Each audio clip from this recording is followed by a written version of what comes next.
حضرت قاری عبدالوکیل صدیقی رحمۃ اللہ علیہ کے بڑے پرستار تھے، بڑی محبت کرنے والے۔ گھر والوں کا یہ مشورہ تھا کہ ان کو ہم نے زیادہ کا یہ مشورہ تھا کہ ان کو ڈاکٹر بنائیں۔ حضرت قاری صاحب رحمۃ اللہ علیہ مسجد کے محلہ خواجہ مسجد کے گرمیوں کے دن تھے، ٹرین کے اندر بیٹھے ہوئے ذکر اذکار کر رہے تھے، اندھیرا تھا اس وقت۔ میری امی تو خوشی سے سب سے زیادہ وہ خوشی کا اظہار کر کے، لیکن میں آپ کو پہلے ہی کہتی تھی کہ میں نے اپنے بچے کو دین والا بنانا ہے۔ پوزیشن لینے پر ایک کتاب حضرت قاری صاحب رحمۃ اللہ علیہ نے اپنی لائبریری سے دی تھی، جس کا نام تھا ایک عہد ایک تحریر، شہید ملت علامہ خان لائی دہی۔ اچھا قاری صاحب، یہ بتائیں طلبہ کی دینی اخلاقی تربیت کے لیے آپ کیا کرتے ہیں؟ جامعہ میں کیا نظام اختیار کیا گیا ہے؟ بچوں کے لیے مختلف نمازوں کے بعد تربیتی دروس ہوتے ہیں، ان کی نماز، ان کے معاملات اور ان کی دیگر چیزوں کی بات پرس ہوتی ہے۔ یہ نہیں ہے کہ بس کوئی پڑھا ہے تو پڑھا رہے، کوئی سویا تو سویا رہے، نہیں، جو اچھا کام کر رہا ہے اس کی حوصلہ افزائی۔ ابھی آپ جامعہ میں کس منصب پر فائز ہیں؟ فراغت کے بعد سے لے کر اب تک تعلیم اور تدریس کے ساتھ ہی وابستہ ہیں۔ حضرت قاری صاحب رحمۃ اللہ علیہ بس ایک بات ایسے کان میں ڈال دیتے ہیں، بیٹا بس آپ کی پوزیشن آنی چاہیے۔ تو بچیوں کی تعلیم و تربیت کے حوالے سے شعبہ البلاغت میں کیا انتظامات ہیں؟ الحمدللہ جامعۃ البنات میں پوری ایک ٹیم موجود ہے، اور سب سے بڑی بات یہ ہے کہ حضرت قاری صاحب رحمۃ اللہ علیہ کی اہلیہ محترمہ بھائی احمد صدیقی صاحب کی والدہ ماجدہ، وہ خود اس کی نگرانی کرتے ہیں۔ آپ ہمیں، ہمارے دیکھنے والے اور سننے والوں کے لیے، ہمارے ناظرین کو کیا پیغام دینا چاہیں گے؟ جی، حدیث پاک میں آتا ہے کہ ایماندار وہ ہے کہ جو کچھ وہ اپنے لیے پسند کرتا ہے وہ دوسروں کے لیے بھی پسند کرے۔ بسم اللہ الرحمن الرحیم۔ معزز ناظرین و سامعین اکرام، السلام علیکم ورحمۃ اللہ وبرکاتہ۔ آپ دیکھ رہے ہیں پوڈ کاسٹ علماء اکرام کی باتیں۔ میں ہوں آپ کا ہوسٹ محمد زبیر مجاہد۔ معزز ناظرین و سامعین اکرام، آج کی یہ نشست ہمارے لیے باعث سعادت ہے، کیونکہ ہم ایک ایسی شخصیت کو خوش آمدید کہہ رہے ہیں جو دین اسلام کی تعلیم و ترویج کے لیے مسلسل اپنی خدمات سر انجام دے رہے ہیں۔ انہوں نے اپنی زندگی قرآن و سنت کی تعلیم، طلباء کی تربیت اور دین اسلام کی رہنمائی کے لیے وقف کر رکھی ہے۔ علم دین کے میدان میں ان کی خدمات، ان کی علمی بصیرت اور ان کا تربیتی کردار اہل علم اور عوام دونوں کے لیے قابل قدر ہے۔ ہمارے آج کے معزز مہمان محترم مولانا حافظ عاصم شاہین صاحب حافظہ اللہ تعالی، آپ جامعہ محمدیہ اہل حدیث خانپور کے ناظم، مفتی اور شیخ الحدیث بھی ہیں۔ آج ہم ان کے علمی سفر، دینی خدمات، تجربات اور موجودہ دور کے اہم دینی و معاشرتی مسائل کے حوالے سے گفتگو کریں گے۔ آئیے ہم ان سے اپنی گفتگو کا سلسلہ شروع کرتے ہیں۔ السلام علیکم ورحمۃ اللہ وبرکاتہ۔ وعلیکم السلام ورحمۃ اللہ وبرکاتہ۔ سب سے پہلے تو میں آپ کا تہہ دل سے شکر گزار ہوں کہ آپ نے اپنی قیمتی مصروفیات میں سے ہمارے لیے وقت نکالا۔ سب سے پہلے تو میں آپ سے یہ پوچھنا چاہوں گا آپ کے بچپن کے بارے میں۔ آپ کا بچپن کہاں گزرا؟ آپ کا دینی ماحول کیسا تھا؟ بسم اللہ الرحمن الرحیم، الحمدللہ رب العالمین والعاقبۃ للمتقین والصلاۃ والسلام علی اشرف الانبیاء والمرسلین۔ جی، آپ نے میرے بچپن کے حوالے سے سوال کیا ہے۔ یہی شہر خانپور، یہ میری رہائش اور پیدائش کا شہر ہے، اسی میں پیدائش ہے اور اسی کے اندر اپنے شروع کے دن، جوانی کے دن اور ابھی تک یہ جو زندگی ہے، اور انشاءاللہ اللہ خیر کرے جو آخر تک زندگی وہ یہیں پر گزارنے کا پروگرام۔ جہاں تک گھریلو دینی ماحول کا معاملہ ہے، الحمدللہ جب سے آنکھ کھولی ہے اپنے والدین کو صوم و صلات کا پابند پایا ہے، قرآن پاک کی تلاوت کا پابند پایا ہے، مسجد کے ساتھ، دینی ماحول کے ساتھ، مدرسوں کے ساتھ وابستہ پایا ہے۔ بالخصوص ہمارے دادا جی حاجی جلال الدین مرحوم حضرت قاری عبدالوکیل صدیقی رحمۃ اللہ علیہ کے بڑے پرستار تھے، بڑی محبت کرنے والے۔ ماڈل ٹاؤن اے کے اندر ہماری رہائش تھی، اس وقت یہ اتنی آبادی نہیں ہوئی تھی شہر کے اندر، یہ جو سڑکیں بعد میں بنی ہیں، ٹاؤن بنے، یہاں سے وہ پیدل چل کر ساری نمازیں جا کر محلہ خواجگان کی جامع مسجد اہل حدیث محمدی مسجد کے اندر یہ ساری نمازیں حضرت قاری صاحب رحمۃ اللہ علیہ کے پیچھے پڑھا کرتے تھے، اور جمعہ بھی وہیں پر پڑھا کرتے تھے۔ اور ان کی کوشش ہوتی تھی کہ گھر کے سارے افراد بمائے خواتین کے وہ جا کر جمعہ حضرت قاری صاحب رحمۃ اللہ علیہ کے پیچھے ادا کریں۔ اچھا، دوسرا ہمیں یہ بتائیں کہ آپ دین کی طرف کیسے آئے؟ کون سی ایسی شخصیت تھی جس کا آپ پر اتنا زیادہ اثر رہا؟ جی، اس حوالے سے ہمارے دادا جی حاجی جلال الدین مرحوم، ان کا یہ شوق تھا کہ میری اولاد قرآن پاک کے حافظ ہو، دین کے علوم حاصل کریں۔ چنانچہ مجھے یاد ہے ہم چھوٹے چھوٹے تھے، میں، میرے تایا جی کے بیٹے حافظ امین، عبد المتین، اسی طرح ہمارے پھوپھی کے بیٹے تھے حافظ سلطان صاحب، ہم چاروں کو لیا اور محلہ خواجگان کی مسجد میں حضرت قاری صاحب رحمۃ اللہ علیہ کی مسجد میں حافظ اللہ بخش صاحب ہوتے تھے، جکھڑ امام شاہ ڈیرہ غازی خان والے، ان کے پاس چھوڑ کر آئے۔ وہ ہمارے پہلے دن تھے، اسکول کے اندر ہمیں جانے کا اتفاق نہیں ہوا تھا، وہیں سے ہم نے حفظ شروع کیا اور الحمدللہ ہم چاروں نے وہاں سے حفظ مکمل کیا۔ حفظ مکمل کرنے کے بعد گھر والے سوچ رہے تھے کہ اب کیا کرنا ہے۔ مجھے یاد ہے جب حفظ سے فراغت پائی تو گھر والوں کا یہ مشورہ تھا کہ ان کو ہم نے زیادہ کا یہ مشورہ تھا کہ ان کو ڈاکٹر بنائیں، کچھ کا تھا ان کو انجینئر بنانا ہے۔ تو اس وقت سکولوں کی بلو کلر کی، نیلے کلر کی وردی ہوتی تھی، وہ میری وردی سلانے کے لیے بھی دے دی تھی انہوں نے۔ تو ایک دو دنوں کے بعد وہ وردی سل کر آنی تھی اور مجھے اسکول میں داخل کرنا تھا، اور مجھے یاد ہے وہ ہمارے پاس ایک صاحب آتے تھے، بھائی جان نے اس سے بات بھی کر لی تھی کہ آپ کے اسکول میں ان کو داخلہ ہم نے دلوانا ہے۔ انہوں نے کہا تھا ہم ڈائریکٹ ان کو 8ویں میں بٹھا دیتے ہیں۔ تو اللہ کا کرنا یہ ہوا کہ ان دنوں رات کو لوڈ شیڈنگ ہوا کرتی تھی، مغرب سے لے کر رات 9-10 بجے تک۔ میری امی جی نے مجھے کہا کہ بیٹا وہ آپ کا چھوٹا بھائی مسجد محلہ خواجگان میں پڑھتا ہے، رات کا اندھیرا ہے، اس کو لے آؤ۔ میں اپنے چھوٹے بھائی ہاشم کو، اس نے بھی وہیں سے پھر حفظ کیا ہے اور دینی علوم بھی اس نے حاصل کیے ہیں۔ میں اس کو لینے کے لیے گیا ہوں تو میں کیا دیکھتا ہوں کہ حضرت قاری صاحب رحمۃ اللہ علیہ مسجد کے، محلہ خواجگان مسجد کے، گرمیوں کے دن تھے، صحن کے اندر بیٹھے ہوئے ذکر اذکار کر رہے تھے، اندھیرا تھا اس وقت، یو پی ایس وغیرہ کا اس وقت ابھی زمانہ نہیں تھا۔ تو میں جا کر ان کو سلام لیتا ہوں، کہنے لگے کیسے آنا ہوا ہے؟ میں نے کہا لوڈ شیڈنگ میں بجلی تھی، گئی ہوئی تھی، امی کہہ رہی تھی پڑھائی سے فارغ ہوگا تو بھائی اس کو لے آنا ہے، ان کو لینے کے لیے آیا ہوں۔ قاری صاحب رحمۃ اللہ علیہ پوچھنے لگے آپ حفظ سے مکمل فارغ ہو گئے ہیں تو اب کیا کر رہے ہیں؟ میں نے کہا جی ابھی تو کچھ نہیں کر رہا، لیکن ابھی کچھ کرنے کا پروگرام ہے۔ کہنے کہ کیا کرنا ہے؟ میں نے کہا کہ وردی سلنے کے لیے دے دی ہے، اسکول میں داخلہ لے رہا ہوں 8ویں کلاس میں۔ سبحان اللہ، میں سمجھتا ہوں وہ کوئی اتنا کوئی قیمتی وقت تھا میری قسمت کا دھارا بدلنے کے لیے، اللہ پاک نے یہ وقت مجھے دینا تھا۔ بڑی شفقت سے فرمانے لگے کہ بیٹا ہم یہ چاہتے ہیں کہ آپ دین بھی حاصل کرو، دنیا بھی حاصل کرو۔ اور ابھی تک مجھے لفظ یاد ہیں، فرمانے لگے میں یہ نہیں چاہتا کہ آپ صرف دنیا حاصل کرو، دین کو چھوڑ دو، اور یہ بھی نہیں چاہتا کہ صرف دین حاصل کرو، دنیا کی طرف نہ جاؤ، دنیا حاصل نہ کرو۔ ہم نے جامعہ شروع کر دی ہے، اس کی کلاسز شروع ہو گئی ہیں، تو بیٹا آپ صبح ادھر آنا، ادھر آ کر انشاءاللہ ہم آپ کو دکھلائیں گے سسٹم۔ میں بھائی کو لے کر گھر آیا، گھر آ کر بات کی تو میرے امی تو خوشی سے سب سے زیادہ وہ خوشی کا اظہار کر کہنے کہ میں آپ کو پہلے ہی کہتی تھی کہ میں نے اپنے بچے کو دین والا بنانا ہے، آپ سکول اس کو ڈالنا چاہ رہے تھے، یہ دیکھیں نا قاری صاحب نے جو کچھ کہا ہے بالکل ٹھیک ہے، بس مدرسے میں ہی داخل کرواؤ، یہ قرآن پڑھے، قرآن کا ترجمہ پڑھے، حدیث پڑھے۔ یعنی ان کو اتنا شوق، کہنے کہ بس ادھر ہی جانا ہے، سکول کو چھوڑو۔ میں نے کہا نہیں امی، قاری صاحب کہہ رہے ہیں کہ سکول بھی پڑھنا ہے، ساتھ دین بھی پڑھائیں گے۔ یہ الحمدللہ میری شروعات تھیں اور یہ میری زندگی کے دھارے کو بدلنے کا سب سے بڑا موقع تھا، اور پھر یہیں سے میری شروعات ہوئی ہیں۔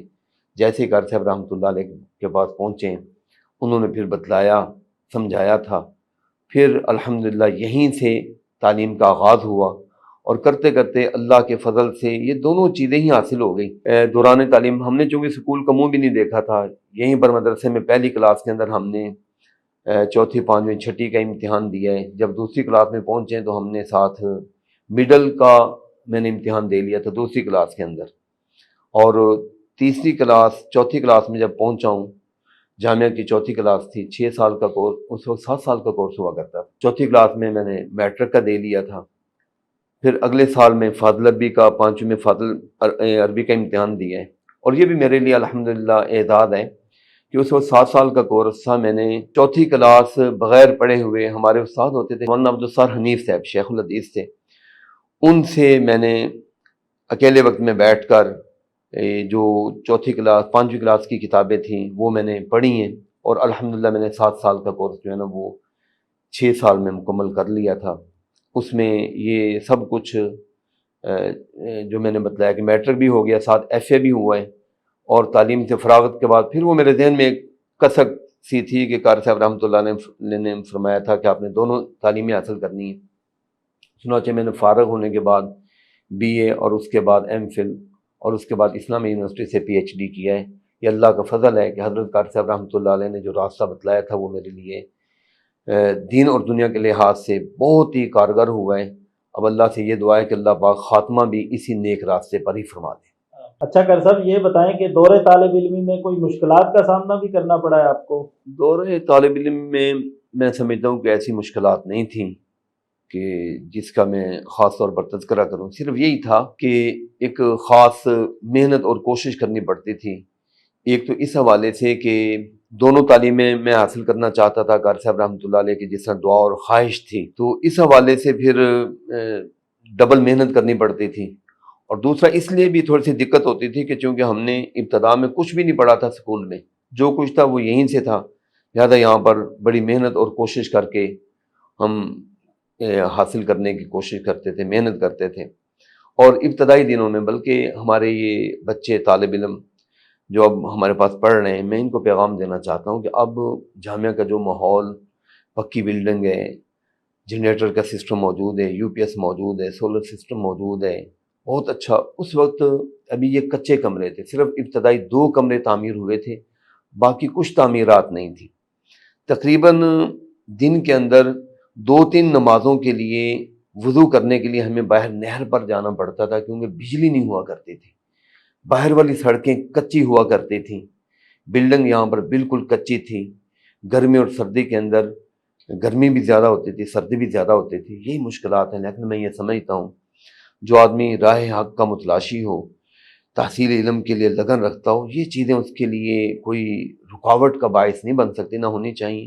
صرف ایک محنت اور جد و جہد تھی جو کرنی پڑی ہے، باقی اور کچھ نہیں۔ تو اس حوالے سے میں شکر گزار ہوں اللہ کا بھی اور اس کے بعد اساتذہ کرام کا بھی، جنہوں نے ہم پر بھرپور توجہ دی، بڑی محنت کروائی، بڑی کوشش کروائی اور حوصلہ دلوایا۔ بلکہ میں آپ کو بتلاؤں کہ عام طور پر صرف یہ ہوتا تھا سال میں 1 یا 2 مرتبہ حضرت قاری صاحب رحمۃ اللہ علیہ بس ایک بات ایسے کان میں ڈال دیتے تھے کہ بیٹا بس آپ کی پوزیشن آنی چاہیے۔ بس یہ ایک جملہ ایسا ہوتا تھا کہ ہمارے پھر 6-8 مہینے جو ہے نا وہ اس چیز کو حاصل کرنے میں لگ جاتے تھے۔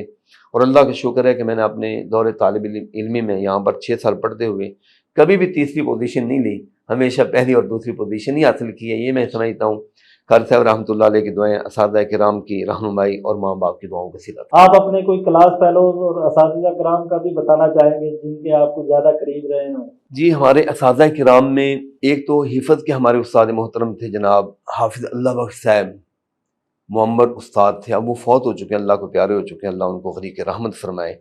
جکھڑ امام شاہ ڈیرہ غازی خان میں ان کی رہائش تھی، پہلے ان کی وہ یہیں پر رہتے تھے، ان کے بیٹے بھی، ان کے فیملی گھر والے سارے وہ ان کے بیٹے ہمارے ساتھ پڑھا کرتے تھے۔ اس کے بعد ہمارے جو دوسرے محسن استاد جن سے ہم نے بہت کچھ سیکھا ہے، شیخ الحدیث مولانا عبدالستار حنیف صاحب فقیر والی پورٹ عباس کے تھے، وہ بھی اب اللہ کو پیارے ہو چکے ہیں۔ اس کے علاوہ باقی اساتذہ کرام ماشاءاللہ بہت ہمیں نائس ملے ہیں، اللہ ان کو عمر کے اندر، علم کے اندر، عمل کے اندر برکتیں عطا فرمائے۔ شیخ الحدیث مولانا اللہ بخش اصلی صاحب تھے، شیخ الحدیث مولانا محمد اسلم شاکر صاحب، استاد الحدیث مولانا محمد اصغر سلفی صاحب، اور اس کے علاوہ دیگر اساتذہ کرام، ان سے ہم نے کسب فیض کیا ہے۔ اس کے علاوہ باقی مختلف جو دورہ جات تھے، ریاض یونیورسٹی، مدینہ یونیورسٹی کے دورہ جات، اس میں بھی استفادہ کرنے کا موقع ملا۔ آپ کے کوئی کلاس فیلو جیسے میں پوچھ رہا تھا، کوئی آپ کے قریبی؟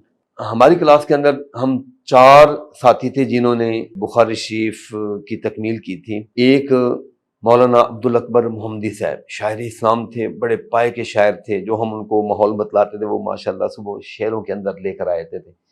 دوسرے جناب قاری عطاء اللہ السبیل، اب وہ اسلام آباد کے اندر ہوتے ہیں۔ تیسرے میرے محترم بھائی مولانا ضیاء الحق جام آباد لیاقت پور کے ہیں، اب وہ لیاقت پور کے جامعہ کے مدیر ہیں، ناظم ہیں۔ ہم 4 ساتھی تھے، 3 یہ اور چوتھا میں۔ ہمارے یہ پہلے ساتھی جن کا میں نے نام لیا ہے مولانا عبدالاکبر محمدی صاحب، یہ پھر یہاں سے یہ ہجرت کر کے چیچا وطن چلے گئے تھے، اور سبحان اللہ دیکھیں اذان دیتے ہوئے ان کی موت ہوئی ہے، اللہ پاک ان کی مغفرت فرمائے۔ اچھا کر صاحب، دور طالب علمی کا کوئی یادگار واقعہ یاد ہو جس نے آپ کی زندگی بدل دی ہو؟ ویسے تو الحمدللہ پہلی کلاس، دوسری کلاس، تیسری کلاس تک جب ہم جامعہ میں پڑھ رہے تھے، ساتھ ساتھ اسکول بھی چل رہا تھا اور جامعہ کا علوم اسلامیہ یہ بھی چل رہا تھا۔ الحمدللہ اس میں میں نے محنت کی، کوشش کی، پوزیشن ہی لی ہے۔ تو اس میں میرے لیے ایک بڑا دلچسپ، میرے لیے خوشگوار چیز یہ ہوئی کہ مجھے پوزیشن لینے پر ایک کتاب حضرت قاری صاحب رحمۃ اللہ علیہ نے اپنی لائبریری سے دی تھی، جس کا نام تھا ایک عہد ایک تحریک، شہید ملت علامہ احسان الہی ظہیر، مولانا اسلم قاضی اسلم سیف جو مامو کانجن کے ہیں ان کی لکھی ہوئی تھی۔ یہ مجھے جب انعام میں ملی تو میں نے اس کا مطالعہ کرنا شروع کر دیا، اور یقین جانیں اس کا مطالعہ کرتا گیا اور میرے اندر ایک یوں تھا جس طرح لہر بجلی کی چمک اور برق کی رفتاری پیدا ہوئی۔ اس میں نے شہید ملت کے حالات کو پڑھا ہے کہ انہوں نے کس طرح محنت کی، کس طرح کوشش کی، اور آئندہ جو میری تعلیمی زندگی تھی، کیریئر تھا، یا اب تک میں سمجھتا ہوں مجھے اس میں بہت کچھ سیکھنے کا موقع ملا۔ اس میں انہوں نے بتلایا کہ میں نے متون یاد کیے ہیں، مثلا انہوں نے اس میں لکھا تھا میں نے بلوغ المرام حفظ کی ہے، اسی شوق کی وجہ سے میں نے پھر بلوغ المرام حفظ کر لی۔ اس میں انہوں نے لکھا تھا میں نے کچھ اور اصول حدیث کی کتابیں یاد کی، اس شوق کی وجہ سے میں نے پھر اصول حدیث کی اطیب المنہ وہ میں نے یاد کی۔ اچھا، اس میں نے ان کا پڑھا کہ وہ رات کو دیر تک پڑھا کرتے تھے، محنت کرتے تھے خطابت کے لیے اور ان کے دیگر معاملات۔ میں نے اس کو ایسے سمجھ لیا کہ جس طرح نا بس وہ کتاب پڑھنے کی دیر تھی، میرے اندر یکدم تبدیلی آنا شروع ہو گئی، اور پہلے جتنی میں کوشش کر رہا تھا اس سے زیادہ کوشش کرنا شروع کر دی۔ اور ان کا وہ شعر مجھے یاد تھا جو ان کی کتاب میں موجود تھا، بقدر القدی تکسب المعالی من طلب العلا سہر اللیالی، جو بلند مرتبہ حاصل کرنا چاہتا ہے وہ راتوں کو جاگتا ہے۔ پھر میرا عالم یہ ہوتا تھا رات کو 2-3 بجے تک پڑھتے تھے، محنت کرتے تھے۔ میں سمجھتا ہوں یہ کتاب میرے لیے حضرت قاری صاحب رحمۃ اللہ علیہ نے دی، اور شہید ملت کی زندگی کو پڑھا تو اس پڑھنے نے، اس کتاب کے مطالعے نے میری زندگی کے اندر بہت ہی خوشگوار تبدیلی پیدا کی ہے۔ تو اگر ہم اس طرح ہمیشہ کتابوں کے ساتھ وابستہ رہیں تو اسلاف اور اکابر کی زندگی کے اندر سے اس طرح کی چیزیں مل جاتی ہیں جو کہ بندے کی زندگی کے دھارے کو بدل دیتی ہیں۔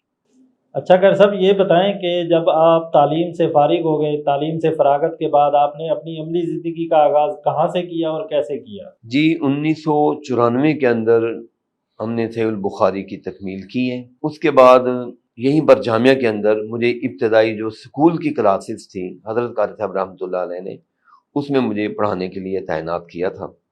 میں اردو، انگلش اور اس طرح کی جو کتابیں وہ جامعہ میں پڑھاتا رہا ہوں۔ 2.5 سال کا عرصہ گزرا تھا کہ یکایک ہمارے جو شیخ الحدیث تھے مولانا عبدالستار حنیف صاحب، وہ گھر چھٹی پر گئے ہوئے تھے، وہاں پر ان کو چوٹ لگی اور معلوم ہوا کہ ان کے چولہے کا مسئلہ بن گیا ہے، وہ کریک ہو گیا تھا۔ تو کچھ دن ان کا انتظار کرتے رہے، تو جب پتہ چلا کہ وہ مسئلہ زیادہ ہے تو اس وقت ششمائی چھٹیاں، امتحانات ہوئے، اور اس کے بعد ششمائی چھٹیوں کے لیے قاری صاحب رحمۃ اللہ علیہ نے اپنے دفتر کے اندر میٹنگ کال کی، سارے اساتذہ اکرام موجود تھے۔ اس میں انہوں نے صورتحال رکھی کہ حضرت شیخ الحدیث حافظہ اللہ ان کے لیے اب مسئلہ کوئی زیادہ لگ رہا ہے، ڈاکٹر سے میں نے بات کی ہے، ان کے ڈاکٹرز بتلا رہے ہیں کہ مسئلہ زیادہ پیچیدہ ہے، شاید یہ 2-4-6 مہینے نہیں، سے زیادہ وقت لگ جائے گا۔ اس لیے قاری صاحب رحمۃ اللہ علیہ فرمانے لگے کہ اب ہمیں چاہیے کہ ان کے سبقوں کی تقسیم کر لی جائے۔ تو اسی موقع پر مجھے بھی قاری صاحب نے بلایا میٹنگ کے اندر، اور انہوں نے یہ سب کے سامنے فیصلہ رکھا یہ اب آئندہ سے سبق پڑھایا کریں گے تو سبقوں کی تقسیم کر لی جائے۔ اور الحمدللہ میں سمجھتا ہوں میرے لیے بہت بڑا اعزاز ہے کہ حضرت شیخ الحدیث رحمۃ اللہ علیہ کے جو اس آدھے سبق پڑھائے ہوئے تھے ان کو پڑھانے کا مجھے موقع ملا۔ عقیدۃ الواسطیہ وہ میں نے شروع کے اندر ہی، نصف سال کے اندر ہی وہ میں نے وہ پڑھائی، الہدایہ اولین وہ پڑھائی، السراجی وہ ان کا سبق تھا وہ پڑھائی، سنن نسائی وہ پڑھائی، صرف ان کا ایک سبق جو صحیح البخاری تھا وہ دوسرے استادوں نے لیا تھا۔ یہ ان کے 4 سبق مجھے شروع میں ہی ملے تھے، اور میں نے تقریباً 1996 کی بات ہوگی، 94 میں فارغ ہوں، 96 کے اندر مجھے درمیان سال میں پڑھانے کا، علوم اسلامیہ پڑھانے کا موقع مل گیا تھا، اور فراغت کے فوراً بعد اسکول کی کلاسز جو علوم عصری ہے یہ پڑھانے کا موقع مل گیا۔ اچھا کر صاحب، یہ فرمائیں ابھی آپ جامعہ میں کس منصب پر فائز ہیں اور آپ کی یہاں پر کیا کیا ذمہ داریاں ہیں؟ منصب تو نہیں، بس خدمت سمجھ سکتے ہیں۔ جامعہ کے اندر فراغت کے بعد سے لے کر اب تک تعلیم اور تدریس کے ساتھ ہی وابستہ ہیں۔ قاری صاحب رحمۃ اللہ علیہ کی زندگی کے اندر ہی تعلیم کے ساتھ ساتھ تدریس کے ساتھ ساتھ وہ مجھے مختلف جو انسانی معاملات ہوتے تھے اس کے لیے بھی فرمایا کرتے تھے، بلکہ بہت مرتبہ ایسے ہوتا تھا دوران تعلیم ان کی کوئی چٹ آ جاتی، کوئی پرچی آ جایا کرتی تھی، وہ بھی میں نے سنبھال کر رکھی ہوئی ہیں۔ اس میں لکھا ہوتا تھا کہ فلاں شخص سے اس سے مل لیں، فلاں شخص کو فتویٰ لکھ کر دینا ہے۔ بعض اوقات کسی سے ملنا، کسی کو کوئی چیز لینی دینی، کسی کے بعد پیسے لینے کے لیے جانا، پیسے دینے کے لیے جانا، اس طرح کے معاملات حضرت قاری صاحب رحمۃ اللہ علیہ اپنی زندگی کے اندر ہی یہ میرے ذمے لگایا کرتے تھے۔ بلکہ مجھے یاد ہے ایک مرتبہ امتحانات قریب تھے تو سلیبس بھی کافی پڑے تھے، تو میں نے عرض کیا حضرت میں کام تو کر لیتا ہوں لیکن سلیبس کافی پڑے ہیں، تو فرمانے لگے کوئی بات نہیں، وہ بھی کرنا ہے، یہ بھی کام کرنے کے، یہ بھی کام کرنے ہیں۔ ان چیزوں کو بس سنتے تھے اور دل میں ایک جذبہ پیدا ہوتا تھا، جو انہوں نے فرما دیا ٹھیک ہے وہ کرنا ہی کرنا ہے۔ تو الحمدللہ پھر انتظامی معاملات میں بھی انہوں نے ساتھ تربیت کی، بتلایا مختلف موقعوں پر مختلف حوالوں سے۔ یہی وجہ ہے کہ ان کی رحلت کے بعد اب تقریباً 14 سال ہو گئے ہیں، ان کی رحلت کے بعد تدریس کے حوالے سے پھر میں نے کچھ کوئی بھائی عامر صدیقی صاحب حافظہ اللہ، ان کے مشورے سے، ان کے کہنے سے تدریس میں سبق کچھ کم ہوئے ہیں، صرف جامعۃ البنات کے اندر ادھر زیادہ ذمہ داری ہیں۔ جامعۃ البنات میں تعلیمی سارے معاملات وہ میں نے دیکھنے ہوتے ہیں، اور ساتھ میرے قاری ابو بکر صدیق صاحب ہیں۔ اس کے ساتھ ساتھ وہاں پر جو صحیح بخاری ہے اس کی تدریس ہے، اصول الشاشی، صحیح البخاری، جامع ترمذی، یہ میں ادھر پڑھا رہا ہوں۔ تدریس کے علاوہ جو انسانی معاملات ہیں، بنین ہیں یا بنات ہیں، یا جامعہ کے جو اس کے کچن کے معاملات ہیں، تعلیم کے معاملات ہیں، جماعت کے معاملات ہیں، اندرون اور بیرون کے معاملات ہیں، وہ بھی ظاہری بات ہے کرنے پڑتے ہیں۔ تو اگر کوئی ساتھی فتویٰ لینے کے لیے آتا ہے اس کے لیے بھی میرے پاس ذمہ داری ہے۔ مساجد کی تعمیرات، مساجد کے بنی ہوئی مساجد کے انتظام اور انصرام کے حوالے سے ان کے پاس آنا جانا، ان کی خوشیوں اور غمیوں کے اندر شریک ہونا، یہ سارے کام الحمدللہ اللہ نے سعادت بخشی ہیں، کر رہے ہیں۔ اچھا قاری صاحب، جیسا کہ جامعہ کا تذکرہ چل رہا ہے تو جامعہ کے حوالے سے نا کچھ سوالات تھے میرے پاس، تو وہ ان کا تذکرہ میں آپ سے کرنا چاہوں گا۔ یہ بتائیں جامعہ کے مالی یا انتظامی معاملات میں جو مسائل درپیش آتے ہیں تو ان کو آپ کیسے حل کرتے ہیں؟ جی الحمدللہ اللہ کا فضل اور کرم ہے کہ حضرت قاری صاحب رحمۃ اللہ علیہ کی فراہم کردہ تربیت، ان کا مزاج، ان کا منہج، اس پر ادارے کے ساتھی ادارہ اور اس کے ساتھ ساتھ جماعت کاربند ہے۔ یہ ادارہ یا جماعت فرد واحد کا نام نہیں ہے، الحمدللہ یہاں پر ایک ٹیم ورک کا جذبہ موجود ہے۔ حضرت قاری صاحب رحمۃ اللہ علیہ کے تربیت یافتہ موجود ہیں، تعلیمی معاملات ہوں یا انتظامی معاملات ہوں۔ اب مثال کے طور پر دیکھیں، شعبہ حفظ ایک علیحدہ شعبہ ہے، اس کے اندر ہمارے پاس 9-10 اساتذہ کرام موجود ہیں۔ شعبہ تجوید موجود ہے، علوم اسلامیہ اس کے اندر درجنوں اساتذہ موجود ہیں۔ شعبہ بنات ہیں، بنات کے اندر بھی حفظ موجود ہے اور ساتھ علوم اسلامیہ موجود ہے۔ اسی طرح شعبہ عصریہ موجود ہے، حفظ کے اندر بھی اور علوم اسلامیہ کے اندر بھی۔ پھر علیحدہ سے ہمارا ایک الحمد سکولنگ سسٹم موجود ہے، کچن کے معاملات ہیں۔ یہ جتنے بھی معاملات ہیں ان سب کے لیے ذمہ دار موجود ہیں، ہر کوئی اپنے اپنے دائرہ کار میں کام کر رہا ہے۔ الحمدللہ حضرت قاری صاحب رحمۃ اللہ علیہ کے بعد ان کے تربیت یافتہ، ان کے احباب، جماعتی ساتھی وہ اعتماد دیتے ہیں۔ بالخصوص اگر میں تذکرہ نہ کروں تو میں سمجھتا ہوں کہ حق تلفی ہوگی۔ ہمارے بھائی جناب پروفیسر بھائی عامر صدیقی صاحب، باوجود کم عمری کے انہوں نے ایک بڑا بیڑا اٹھا رکھا ہے۔ اب وہ تھوڑا سا دور بھی ہوتے ہیں لیکن اس کے باوجود ہر وقت رابطے میں ہوتے ہیں۔ ہر چیز اپنے ایک سلیبس اور اپنے طریقے کے ساتھ چل رہی ہے، اللہ کا شکر ہے، اس میں کوئی ایسا مسئلہ نہیں ہوتا۔ میں یہ سمجھتا ہوں کہ اگر اللہ کے ساتھ سب سے زیادہ تعلق مضبوط ہو کوئی مسئلہ بنتا نہیں ہے۔ حضرت قاری صاحب رحمۃ اللہ علیہ کا یہ جملہ مجھے بڑا یاد ہے، وہ کہا کرتے تھے کہ خالق کے سامنے سر جھکا کے رہو اور مخلوق کے سامنے سر اٹھا کے رہو۔ بندہ اپنے معاملات کو رب کے سامنے ٹھیک رکھے تو اللہ سارے کام ٹھیک کر دیتا ہے۔ الحمدللہ اول تو کوئی اس طرح کا مسئلہ پیدا ہی نہیں ہوتا۔ اب دیکھیں جامعہ کے کروڑوں روپے کے اخراجات ہیں، احباب ساتھیوں کے ساتھ رابطے تعلق، وہ ظاہر بات کرنا تو پڑتا ہے، ساتھیوں کے ساتھ رابطہ ہوتا ہے، لیکن لوگوں کا نظر بھی آتا ہے، سمجھ بھی آتی ہے۔ غیر لوگ ہیں جو ہمارے ادارے کے اندر پڑھ رہے ہیں، صرف اہل حدیث نہیں، دیوبندی حضرات، بریلوی حضرات، بلکہ ان کے اداروں کی کلاسوں کی کلاسیں ہمارے پاس داخلے لینے کے لیے رجوع کرتی ہیں۔ اہل تشیع کے بچے بچی ہمارے پاس پڑھ رہے ہیں، انہیں یہاں پر ایک معیار نظر آتا ہے، ایک چیز نظر آتی ہے۔ اللہ کا شکر ہے، بہترین انداز سے کام چل رہا ہے۔ ہر شعبے کے ساتھی ہمیں مخلص ملیں، جفاکش ملیں، محنتی ملے ہیں، اور اللہ پاک غریق رحمت فرمائے حضرت قاری صاحب رحمۃ اللہ علیہ کو، ان کے تقویٰ ہیں، آج بھی ہمیں وہ تقوی کے اثرات نظر آتے ہیں کہ کوئی اس طرح کی مشکل ہمیں پیش نہیں آ رہی۔ اللہ کا فضل ہے، سارے کام بہترین انداز سے چل رہے ہیں۔ اچھا قاری صاحب، یہ فرمائے جامعہ کے زیر انتظام ابھی کون سے شعبہ جات کام کر رہے ہیں؟ شعبہ جات کے حوالے سے الحمدللہ جامعہ کے اندر علوم اسلامیہ مکمل، قرآنی علوم، حدیث اور حدیث کے علوم، فقہ کے علوم، اور گرامر کے مسائل، صرف نحو، یعنی مکمل ایک جو جامع سلیبس ہو سکتا ہے کسی بچے کے پڑھ کر عالم بننے کا، وہ ہم مکمل پڑھاتے ہیں۔ شعبہ حفظ موجود ہے، شعبہ تجوید موجود ہے، شعبہ علوم عصریہ موجود ہیں۔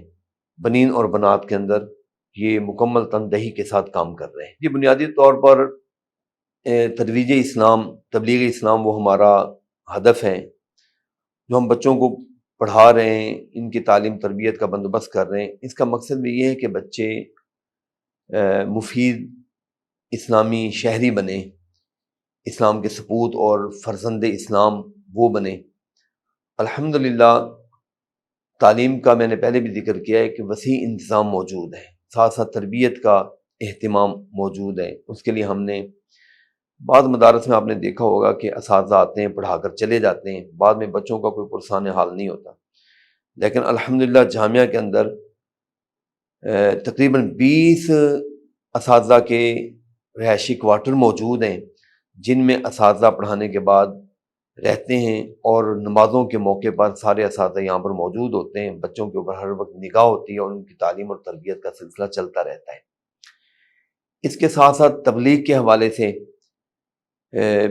سال کے اندر بڑی جو ہماری ملکی ہی نہیں بلکہ میں سمجھتا ہوں بین الاقوامی شہرت کے حامل 3 روزہ 6 روزہ عظیم الشان کانفرنس، جس کی ابھی 50ویں سالانہ کانفرنس ہوئی ہے، وہ جاری ہے۔ اس کے ساتھ ساتھ ماہ سیام کے اندر، رمضان المبارک کے اندر 150 تقریباً تبلیغی افطاری کے پروگرام ہوتے ہیں، افطار کا اہتمام بھی ہوتا ہے، ساتھ درس و تدریس کا اہتمام بھی ہوتا ہے، علماء کرام درس ارشاد فرماتے ہیں۔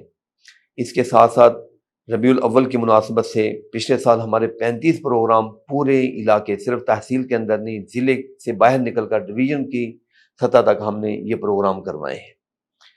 تمام مساجد جامع کے زیر انتظام تقریباً 90 مساجد ہیں، جن میں جمعوں کا اہتمام، درس کا اہتمام، خطبہ خطاب کا اہتمام اور مختلف تربیتی نشستوں کا اہتمام وہ جامع کے زیر انتظام ہوتا ہے۔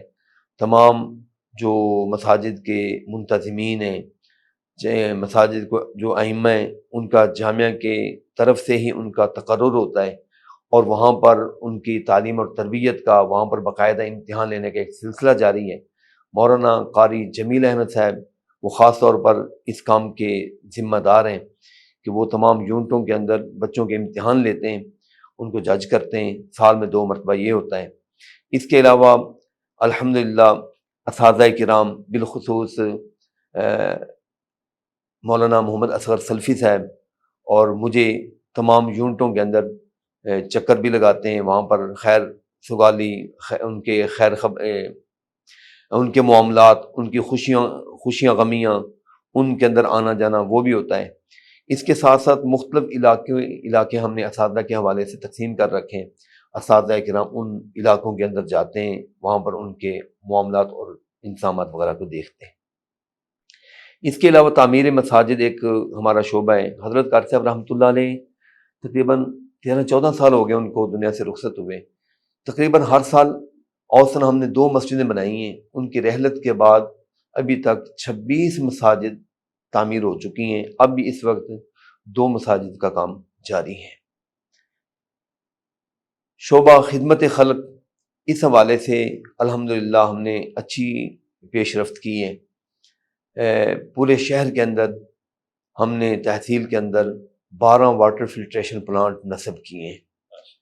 وہ ایک اچھی مقدار میں پانی لوگوں کو، یعنی یہ نہیں کہ چھوٹے چھوٹے، بڑے، مطلب 1 ٹن 1.5 ٹن والے، جس میں روزانہ کا 5-5 ہزار لیٹر پانی جو ہے نا وہ پیور صاف ہوتا ہے اور پھر عوام بھرتی ہے، پیتے ہیں۔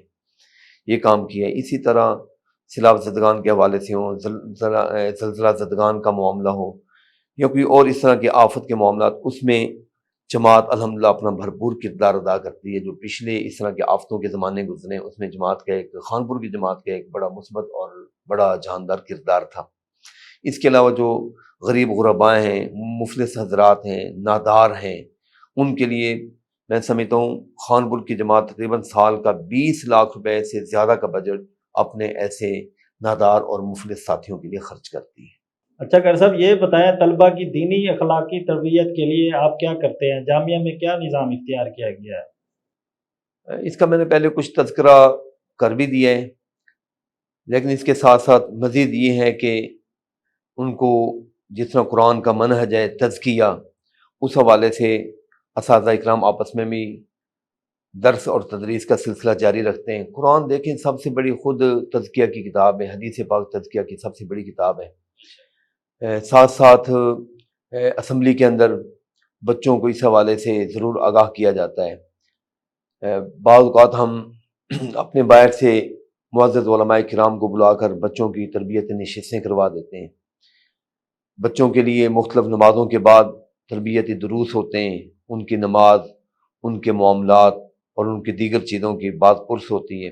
یہ نہیں ہے کہ بس کوئی پڑھا ہے تو پڑھا رہے، کوئی سویا ہے تو سویا رہے، نہیں، جو اچھا کام کر رہا ہے اس کی حوصلہ افزائی۔ خدا نخواستہ بچے ہیں، بعض اوقات اگر کمی بیشی ہوتی ہے تو اس حوالے سے ان کے پورا ایک جامع سسٹم موجود ہے۔ بلکہ اساتذہ کرام ہر جمعرات کو، ہر ہفتے میں ہر جمعرات کے دن بیٹھ کر جو بچوں کے معاملات ہوتے ہیں، جو چیزیں کرنے کرانے والی ہوتی ہیں، اس حوالے سے ڈسکس ہوتی ہے اور پھر کوشش کر کے ان کو روب عمل لاتے ہیں تاکہ بچوں کی بہتر سے بہتر تربیت ہو سکے۔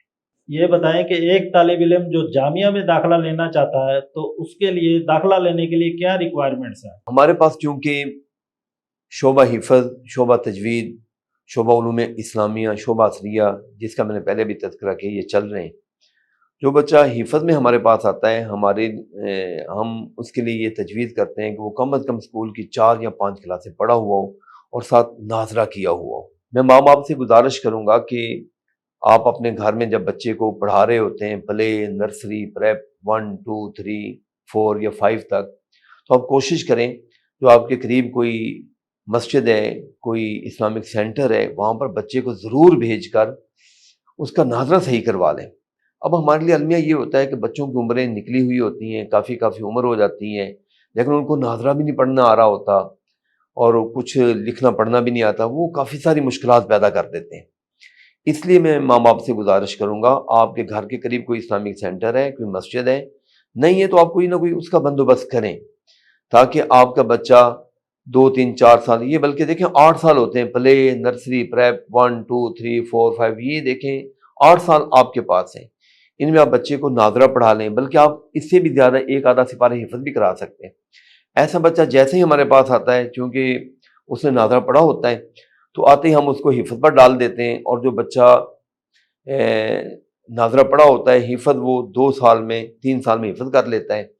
اور اس کے ساتھ ساتھ ہم سکول لازمی پڑھاتے ہیں، سکول لازمی۔ ایک بچہ اگر 4 پڑھ کر آئے تو اس کو 5ویں کلاس میں داخلہ دے دیتے ہیں۔ بعض بچے ایسے بھی ہوتے ہیں، لیکن بہت کم ایسے ہوتے ہیں جو 4 سے کم پڑھے ہم اس کو لیں۔ ہماری ترجیح ہوتی ہے کہ کم از کم 5 پڑھا بچہ، یا اگر کم ہو تو چلو 4 بچہ پڑھا ہو، ہم اس کو 5ویں کلاس میں داخلہ دے دیں، اور بچہ بڑے اچھے طریقے سے چل جاتا ہے۔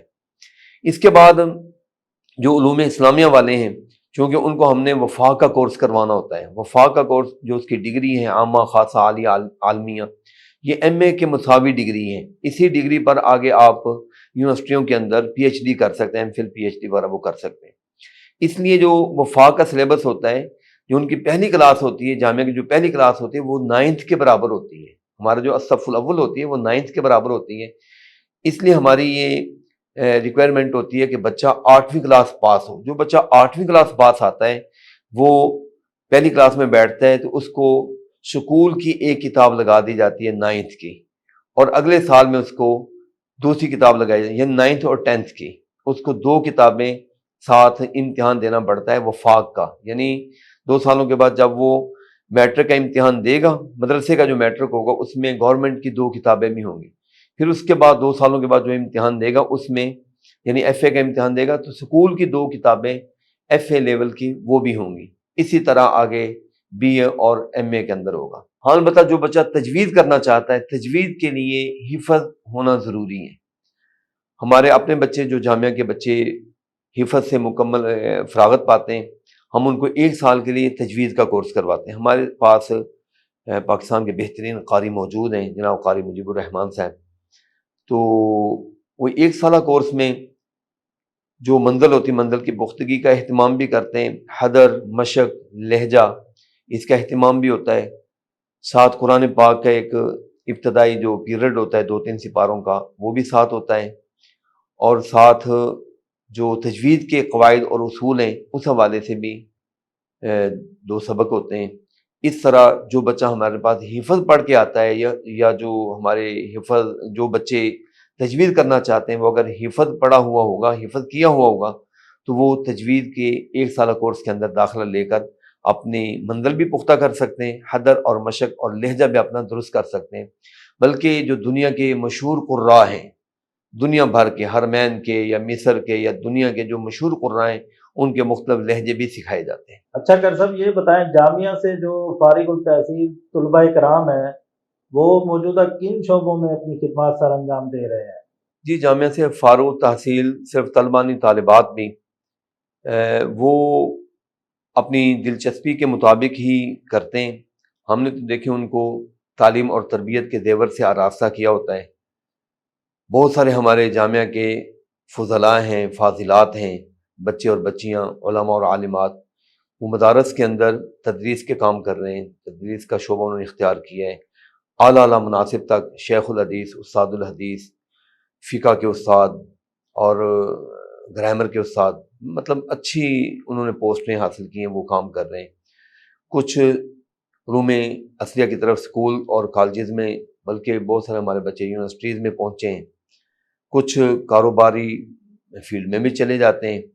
ہمارے جامعہ کے بہت سارے علماء ایسے ہیں جو کہ بیرون ملک گئے ہوئے ہیں، آپ دیکھ لیں سعودیہ کے اندر، شارجہ کے اندر، دبئی کے اندر، کویت وغیرہ کے اندر، اسی طرح اس کے علاوہ جو دوسرے ممالک ہیں وہاں پر ہمارے اچھی خاصی تعداد موجود ہے جو سرکاری اور غیر سرکاری محکموں کے اندر تعلیم کے ساتھ بالخصوص وابستہ ہیں۔ اچھا کر صاحب، جیسا کہ آپ نے بتایا کہ جامعہ محمدیہ اہل حدیث کانپور کے زیر اہتمام شعبہ للبنات بھی اپنا کام کر رہا ہے، تو بچیوں کی تعلیم و تربیت کے حوالے سے شعبہ للبنات میں کیا انتظامات ہیں؟ الحمدللہ جامعۃ البنات میں پوری ایک ٹیم موجود ہے معلمات کی جو خدمات سر انجام دے رہی ہیں۔ اسی طرح مرد اساتذہ کرام سپیکر کے ذریعے وہاں پر تعلیم کا تعلیم و تربیت کا وہ بھی ساتھ وابستہ ہیں۔ اور سب سے بڑی بات یہ ہے کہ حضرت قاری صاحب رحمۃ اللہ علیہ کی اہلیہ محترمہ بھائی عامر صدیقی صاحب کی والدہ ماجدہ، وہ خود اس کی نگرانی کرتے ہیں، باوجود اپنی ناسادیہ طبع کے وہ یہاں پر رہتی ہیں، انتظامات، اس کے دیکھ بھال، اس کے نظم و نسق کے حوالے سے اگر وہ سفر پر بھی ہوتی ہیں تو پھر بھی ہر وقت رابطہ معاملات، جس کی وجہ سے جامعۃ البنات کا نظم و نسق اور نظام تعلیم مثالی کہا جا سکتا ہے، مثالی نظام تعلیم و تربیت ہے۔ ایک تو پہلی بات یہ ہے کہ ابتدائی طور پر ہماری جو 85-90 مساجد ہیں وہاں پر ہم نے جو اساتذہ کرام ہیں، علماء ہیں، ائمہ مساجد، ان کو پابند کر رکھا ہے کہ بچوں کی تعلیم تربیت کے حوالے سے خصوصی توجہ دیں۔ مجھے یاد ہے حضرت قاری صاحب رحمۃ اللہ علیہ فرمایا کرتے تھے کہ یہی جو بچے ہیں 5-7 سال کے بعد یہی اس مسجد کے نمازی بننے والے ہوتے ہیں، ان کے اوپر خصوصی توجہ دیں۔ اب ہمارے تمام سینٹروں کے اندر، یہ سینٹر مسجدوں کے اندر بھی ہیں، گھروں کے اندر بھی ہیں، مختلف جگہوں پر ہم نے چوکوں چورستوں میں بھی لگا رکھے ہیں۔ الحمدللہ اس میں ہماری تقریباً 2500 سے 3000 کی تعداد بچوں کی پڑھ رہی ہے، بچوں اور بچیوں کی پڑھ رہی ہے۔ اس کے بعد دوسرے نمبر پر جامعۃ البنات ہم نے علیحدہ بھی قائم کر رکھا ہے۔ الحمدللہ یہاں پر 300 سے 350 تعداد رہ جاتی ہے، اور مکمل علوم اسلامیہ کورس ہم پڑھاتے ہیں، وفاق کا کورس پڑھاتے ہیں، شعبہ حفظ بھی ہم نے قائم کیا ہوا ہے، اس میں اچھی خاصی ہماری تعداد ہے۔ البتہ جگہ کی تنگی کی وجہ سے ہم نے اپنا دوسرا یونٹ قائم کیا ہے دڑی سانگی رحیم یار خان شہر کے اندر، وہ 1.5 کروڑ کی لاگت کے ساتھ یہ ہم نے وہاں پر منصوبہ تکمیل کیا ہے، مکمل کیا ہے۔ 7 کنال 1 مرلے ہمارے پاس وہاں پر جگہ ہے۔ اللہ جزائے خیر دے، جناب ڈاکٹر صلاح الدین عربی صاحب ہیں، ہیڈ آف ڈپارٹمنٹ آئی کے شیخ زید میں ہیڈ آف ڈپارٹمنٹ ہیں، اس کو کیا آئی کے ہیڈ آف ڈپارٹمنٹ ہیں، انہوں نے کچھ جگہ ہمیں ڈونیٹ کی ہے، 3 کنال، باقی ہم نے ان سے قیمتاً خریدی ہے۔ وہاں پر بھی ہم نے یہ شعبہ قائم کیا ہے، الحمدللہ وہاں پر بھی 40 سے 50 کی تعداد ہو چکی ہے۔ اسی طرح ہم نے دوسرا سینٹر بنایا تاج گڑھ میں الحمدللہ اس کا افتتاح بھی ہو چکا ہے۔ وہاں پر بھی اب 40 بچیاں تعلیم اور تربیت حاصل کر رہی ہیں، بالکل نیو مدرسہ بنایا ہے، اللہ جزائے خیر دے جن ساتھیوں نے ہمارے ساتھ اس معاملے میں خصوصی تعاون کیا ہے۔ اس کے ساتھ ہی فتح پور پنجابیہ میں قاری عبدالغفار سلفی صاحب ہیں، وہاں پر بھی ان کا بچیوں کا ادارہ ہم بنا رہے ہیں، تقریباً مکمل ہو چکا ہے، 2-4-6 مہینوں تک اس کا بھی افتتاح ہونے جا رہا ہے۔ اس کے علاوہ سندھ کے اندر چونڈ کو ایک علاقہ ہے، وہاں پر ہم نے ایک بنین اور بنات کا ادارہ قائم کیا ہے، الحمدللہ وہاں پر بھی ابتدائی کام جاری ہے۔ منٹھار شہر کے اندر قاری عبدالقیوم سلفی صاحب، ان کو بھی ایک ادارہ قائم کر کے دیا ہے، وہاں پر بھی ماشاءاللہ ایک تعلیم اور تعلم کا اچھا سلسلہ جاری ہے۔ بہاولپور میں مالٹون بی کے اندر جامع مسجد رحمت للعالمین 3 پورشن مسجد ہے، کچھ کام باقی رہ گیا، لیکن وہاں پر ایک تعلیم اور تعلم کا، بالخصوص آپ نے خواتین کا پوچھا، وہاں پر خواتین کی ایک اچھی تعداد بیسمنٹ کے اندر ان کی تعلیم اور تربیت کا سلسلہ جاری ہے۔ یہ میں نے بڑے بڑے آپ کو چند سینٹر بتلائیں، باقی تقریباً ہمارے جتنے بھی سینٹر ہیں ان کے اندر یہ سلسلے بچوں اور بچوں کی تعلیم کے الحمدللہ بہترین طریقے سے جاری ہیں۔ اس کے علاوہ ہم نے شہری سطح پر مختلف یونٹوں میں مالٹون اے، مالٹون بی، ریاض ٹاؤن، محلہ خواجگان، سیٹلائٹ ٹاؤن، غریب آباد، یہ مختلف یونٹوں کے اندر خواتین کی ترجمہ کلاسز شروع کر رکھی ہیں۔ میں سمجھتا ہوں کہ اگر ہمارے یہ میرا پروگرام سننے والے ساتھی اگر اس حوالے سے توجہ کریں تو یہ کم خرچ بالا نشینی والا معاملہ ہے، بہت زبردست اس کے نتائج ہے۔ شہری خواتین، گھریلو خواتین، بڑی عمر کی خواتین، چھوٹی عمر کی، درمیانی عمر کی خواتین اگر اس میں ہمارے پاس آنے لگ جائیں، پڑھنے لگ جائیں، تو ایک بہت اچھی خوشگوار مؤثر تبدیلی ہم لا سکتے ہیں۔ ہمارے شہر کے اندر 12 مختلف مواقع، 12 مختلف جگہوں پر، گھروں میں، مسجدوں میں اور اس طرح مختلف جگہوں پر 12 کلاسز ہماری لگی ہیں، اور اس میں ایک اچھی تعداد خواتین کی تعلیم اور تربیت حاصل کر رہی ہے۔ ہماری جامعہ کی پڑھی ہوئی اساتذات، بچیاں، عالمات، وہ تعلیم اور تربیت کا کام کر رہی ہیں۔ اچھا کر صاحب، یہ فرمائیں موجودہ دور میں جو دینی مدارس ہیں ان کو کن مشکلات کا سامنا ہے اور ان مشکلات سے کیسے نمٹا جا سکتا ہے؟ دیکھیں اس حوالے سے وہ علامہ اقبال کا شعر ہے کہ چراغ مصطفی سے شرار بولہبی ہمیشہ سے ستیزہ کار رہا ہے، ازل سے لے کر اب تک یہ رہے گا۔ ہر زمانے میں یہ مشکلات رہی ہیں، مالی معاملات میں مشکلات ہوتی ہیں، تربیت کے حوالے سے ہمارے اپنے رویوں کی وجہ سے مشکلات ہو سکتی ہیں۔ میں یہ سمجھتا ہوں کوئی آدمی اگر اخلاص کے ساتھ اللہ کے دین کی ترویج کا تہیہ کر لے، اللہ غیبی مدد کرتا ہے۔ آپ کے جو اہل مدارس ہیں ان کے معاملات اچھے ہوں، سب سے پہلے ان کا ذاتی کردار وہ بے داغ ہونا چاہیے۔ مجھے یاد ہے کہ حضرت قاری صاحب رحمۃ اللہ علیہ اکثر فرمایا کرتے تھے جو آدمی جتنا اونچی جگہ پر ہوتا ہے اتنا ہی زیادہ وہ انڈر چیک اپ ہوتا ہے۔ دوسرا وہ یہ کہا کرتے تھے سفید کپڑے پر ہمیشہ داغ نظر آتا ہے، کالے کپڑے پر نظر نہیں آتا۔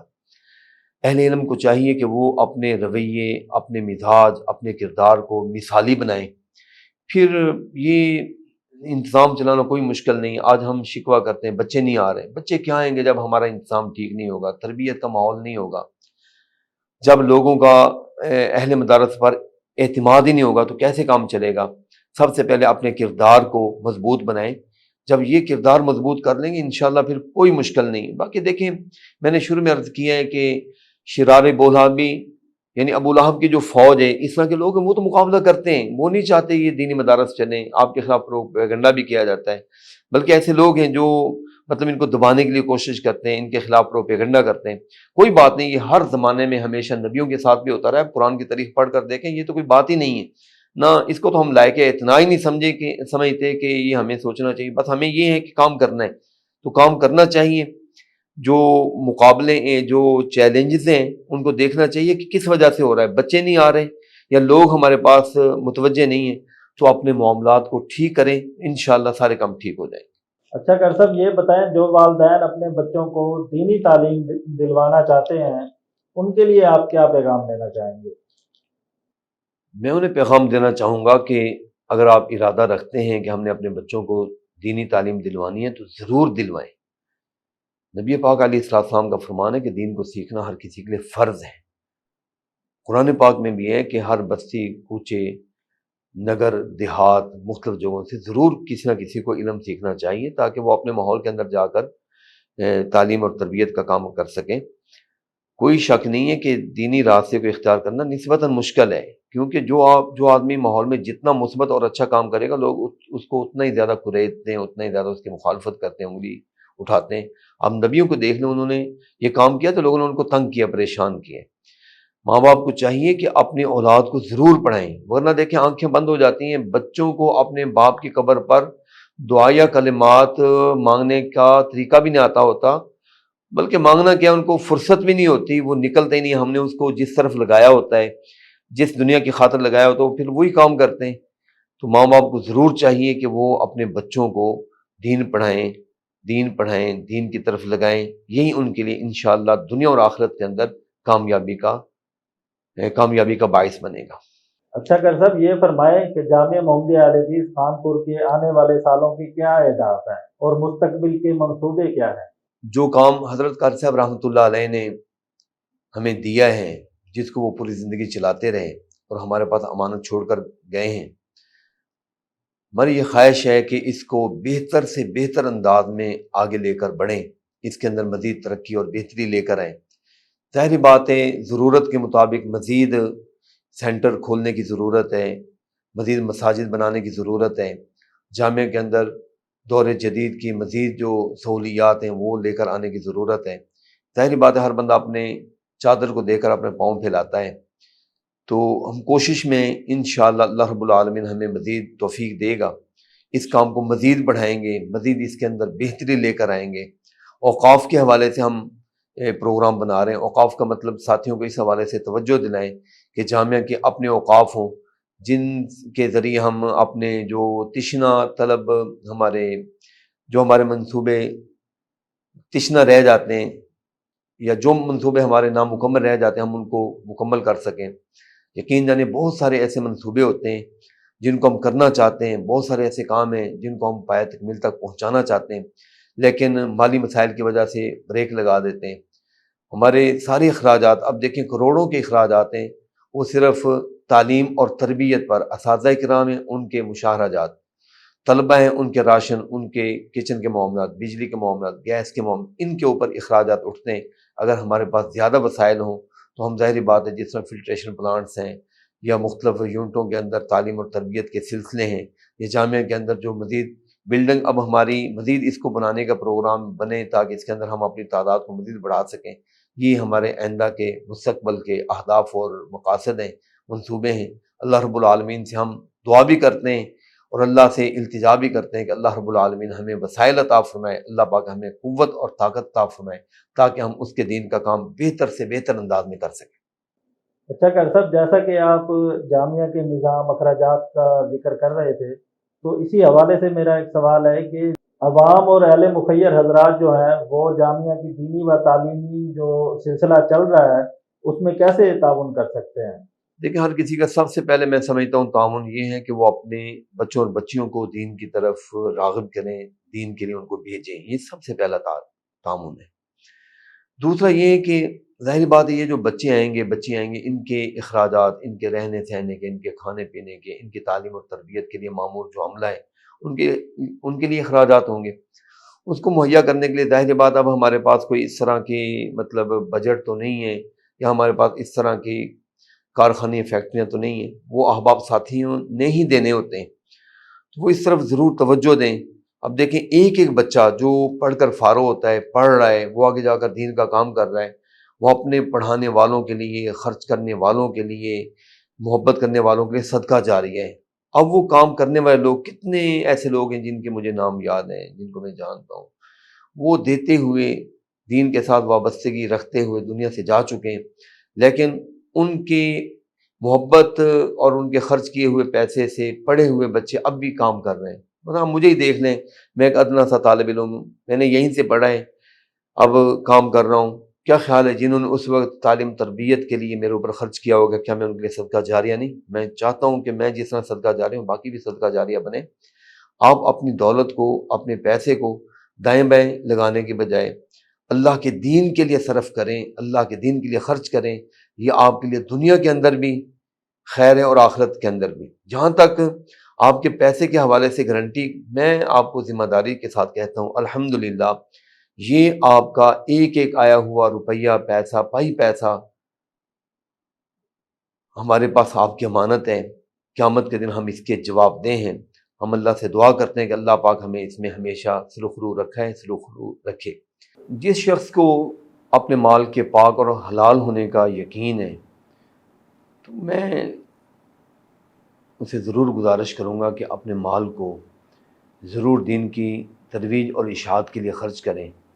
کبھی ہم نے سوچا ہے کہ اللہ کے نبی وہ صرف اپنا پسینہ نہیں، اپنا خون بھی اپنے دین کو، اللہ کے دین کو دیا کرتے تھے۔ صحابہ کرام نے دیکھا اپنی جانیں نچھاور کر دیں، ان کی محنتیں تو آج ہم مسلمان ہیں، تو کیا ہم اپنے پسینہ نہیں، خون نہیں، کیا اپنا پیسہ، اپنے ہاتھ کی جو میل ہے، کیا وہ بھی اپنے دین کے لیے نہیں دے سکتے؟ اپنے دین کی ترویج اور اشاعت کے لیے خرچ نہیں کر سکتے؟ ضرور خرچ کریں، لیکن جس آدمی کو اپنے مال کے پاک اور حلال ہونے کا یقین ہو۔ میں ضرور کہوں گا، حضرت قاری صاحب رحمۃ اللہ علیہ سے میں نے سنا، وہ فرمایا کرتے تھے کہ میں تہجد کے وقت میں دعا کرتا ہوں کہ یا اللہ جس آدمی کا مال مشکوک ہے، ناپاک اور حرام ہے، یا اللہ اس کو ہمارے پاس آنے کی توفیق ہی نہ دے، اور اسی پر ہم بھی کاربند ہیں۔ اللہ سے دعا کرتے ہیں سجدوں میں پڑھ کر، اللہ جس کا مال مشکوک ہے، حرام ہے، اللہ اس کو ہمارے پاس نہ لا، ہمیں ایسے مال کی کوئی ضرورت نہیں جس مال کی تجھے ضرورت نہیں۔ موجودہ جو دور ہم دیکھ رہے ہیں، جو دور چل رہا ہے، ڈیجیٹل دور ہے، سوشل میڈیا کا دور ہے، اور ہماری تقریباً جو ہے 80-90% جو ہے نوجوان جو نسل ہے وہ اس سوشل میڈیا کے ساتھ اٹیچ ہے، تو ان کے لیے آپ کیا نصیحت یا کیا پیغام دینا چاہیں گے؟ کیونکہ میں تو سمجھتا ہوں 100% لوگ اس کے ساتھ، کیا بوڑھے، کیا جوان، کیا مرد، کیا عورت، سارے اس کے ساتھ وابستہ، اور ہماری وابستگی بھی بس وہ دین سے دوری والی زیادہ ہے، مثبت کم ہے اور منفی زیادہ ہے۔ دیکھیں، سب سے پہلے اللہ پاک نے جو ذمہ داران ہیں، ماں باپ ہیں، ان سے پوچھنا ہے کہ آپ نے اپنی اولاد کو کیا دیا ہے۔ جو ہم اپنی اولاد کو دے رہے ہیں وہی وہ حاصل کر رہے ہیں۔ اپنی اولاد کو دین کے ساتھ وابستہ کریں۔ سوشل میڈیا میں آپ دیکھیں، اس میں مثبت بھی ہے، منفی بھی ہے۔ اگر ہم منفی سوچ پیدا کریں گے تو ان کو اگر مثبت سوچ پیدا کریں گے مثبت وہ چیزیں دیکھیں گے، اگر منفی پیدا کریں گے تو منفی دیکھیں گے۔ اپنے بچوں کو دین کے ساتھ وابستہ کریں، نماز روزے کے ساتھ، مسجد مدرسے کے ساتھ، اہل علم کے ساتھ، علماء کے ساتھ، قرآن پاک کے ساتھ، ترجمے کے ساتھ وابستہ کریں، تو آپ کے بچے اسی سوشل میڈیا سے دین سیکھیں گے، دین کے قریب ہو جائیں گے، اللہ کی رضا کے قریب ہو جائیں گے۔ اچھا قاری صاحب، ماشاءاللہ جیسا کہ آپ نے بتایا آپ کے پاس اتنی ذمہ داریاں ہیں، سارا دن ہی آپ کا مصروفیت میں نکل جاتا ہے، تو اتنی مصروفیت کے باوجود آپ اپنے خاندان والوں کو، گھر والوں کو کیسے ٹائم دیتے ہیں؟ جی الحمدللہ، اللہ کا شکر ہے، ٹائم مل جاتا ہے۔ بس جب ایک ارادہ ہوتا ہے بندے کا کہ ہم نے کام کرنا ہے، تو پھر اللہ پاک اسباب مہیا کر دیتا ہے۔ میں آپ کو اپنا بتلاؤں، مجھے بعض اوقات کام کر کر کے مختلف سینٹروں میں آنا جانا کرنا، میل ملاقات، اس میں کوئی ہمارا اس طرح کا ہے سسٹم ہے، ایک ہوتا ہے نا کہ کلاس میں جانا ہے، پیریڈ ہے، پیریڈ کے بعد پھر آپ فارغ ہیں، پھر گھر چلے، ہمارا یہ نہیں ہے۔ ہمارے اٹھنے کا ٹائم ہوتا ہے، کوئی آ جاتا ہے، ہمارے جانے کا ٹائم ہوتا ہے، کوئی آ جاتا ہے، مطلب وہ بعض اوقات رات کے 12 بجے، بعض اوقات رات کے 2 بجے، مختلف نشستیں، مختلف لوگوں کے معاملات وہ کر کے آنا پڑتا ہے۔ تو بس میں آپ کو ایک بات بتلاؤں، میں کئی مرتبہ کام کرتے کرتے جب تھک جاتے ہیں نا، یہ بعض اوقات بندہ ایسے جیسے ڈھہ گیا ہے، یکدم وہ ایک تصور ہوتا ہے قاری صاحب رحمۃ اللہ علیہ کے، جس طرح وہ دل میں آتا ہے کہ وہ قیامت کے دن اگر یہ پوچھ لیں، یار ہم نے آپ کو آباد مدرسہ، چلتا ہوا مدرسہ دیا تھا، آپ نے بعد میں اس کو خراب کر دیا، اگر یہ تصور آتا ہے اگر ہماری طرف سے کوتاہی ہوئی، مدرسے کے اندر کوئی کمی آئی، تو کہیں قیامت کے دن وہ یہ نہ پوچھیں کہ میرے تم نے گلشن کو اب یاری کیوں نہیں کی تھی، اس کو خراب کیوں کیا ہے، اس کی بہار کو خزاں میں کیوں تبدیل کیا ہے۔ یہ جذبہ ہوتا ہے تو پھر ساری چیزیں ٹھیک ہو جاتی ہیں۔ اور میں آپ کو مزے کی بات بتلاؤں، جب دین کے لیے ہم وقت نکالتے ہیں، اللہ پاک باقی سارے مالی معاملات، گھر کے معاملات، سارے کاموں کو ٹھیک کر دیتا ہے۔ یہ بھی تو ہوتا ہے ایک بندہ سارا دن اپنے کام کاج میں لگا رہتا ہے، پھر اس میں کبھی بچے بیمار ہیں، کبھی بیوی بیمار ہے، کبھی کچھ ہو گیا، کبھی کچھ ہو گیا۔ الحمدللہ اب دین کے ساتھ وابستہ ہونے کا ہم نے دیکھا ہے، خود میرا یہ ذاتی تجربہ ہے، دین کے ساتھ وابستہ ہونے کا اللہ پاک نے یہ دیا ہے کہ اللہ باقی سارے کاموں کو خود بخود سیدھا کر دیتا ہے۔ یہ حدیث پاک میں ہے، جو آدمی اللہ کا ہوتا ہے اللہ اس کا ہو جاتا ہے۔ اچھا قاری صاحب، میرا آپ سے آخری سوال ہے، آپ ہمیں، ہمارے دیکھنے والے اور سننے والوں کے لیے، ہمارے ناظرین کو کیا پیغام دینا چاہیں گے؟ جی، حدیث پاک میں آتا ہے کہ ایماندار وہ ہے کہ جو کچھ وہ اپنے لیے پسند کرتا ہے وہ دوسروں کے لیے بھی پسند کرے۔ میں اپنے تمام سننے والوں، دیکھنے والوں کے لیے، مرد و حضرات کے لیے اس چیز کا اظہار کروں گا کہ میری خواہش یہ ہے کہ میں دین کا خادم بنوں، دین کے لیے کام کروں، اور اللہ سے دعا کرتے ہیں کہ یا اللہ ہماری زندگی کو اسی کے ساتھ وابستہ رکھ، ہمارا آخری وقت بھی اسی دین کے ساتھ ہو، پڑھتے پڑھاتے دین کا کام کرتے کراتے ہی ہمارا خاتمہ ہو۔ میں سب کے لیے یہ چاہوں گا کہ دیکھیں، دنیا کے پیچھے بھاگ کر دیکھ لیں، مختلف دوڑوں میں آپ دوڑ لگا کر دیکھ لیں، ملنا کچھ بھی نہیں ہے۔ ملنا اسی کو ہے جس بندے نے اللہ کی رضا کے لیے کچھ کام کیا ہے۔ آپ کاروبار کریں، آپ دنیا داری کریں، آپ رقبہ داری کریں، جدھر بھی ہوں آپ دین کے ساتھ وابستہ ہوں، آپ سیکھنے والے بنیں، سکھانے والے بن جائیں، یا جو یہ مبارک عمل کر رہے ہیں ان کی معاونت کرنے والے بن جائیں۔ اگر آپ دیکھیں دنیا داری کرتے ہیں تو جو لوگ یہ کام کر رہے ہیں آپ ان کے دست و بازو بنیں، ان کے لیے خرچ کریں، دین کا کام کریں۔